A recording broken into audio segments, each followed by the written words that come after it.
আপনাকে কি করে ভালো না বাসি ইয়া রাসূলুল্লাহ। যখন আপনি আমাকে ভালোবেসেছেন সেই 1400 বছর আগে, যখন আপনি আমাকে মিস করতেন, আশা করতেন যেন আমার সাথে দেখা করতে পারেন, অথচ তখনও আমি জন্মই হইনি।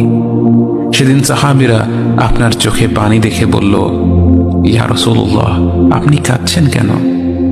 আপনি বললেন, আমার ভাইদের খুব দেখতে ইচ্ছে করছে। সাহাবীরা বললেন, আমরা কি আপনার ভাই নই ইয়া রাসূলুল্লাহ? আপনি বললেন, না, তোমরা আমার সাহাবী। আমার ভাই হলো তারা যারা আমার পরে আসবে এবং আমাকে কখনো না দেখেও তারা আমাকে বিশ্বাস করবে।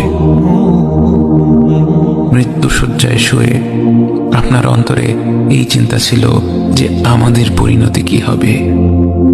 উম্মতি উম্মতি বলতে বলতে আপনি আপনার রবের নিকট ফিরে গিয়েছেন।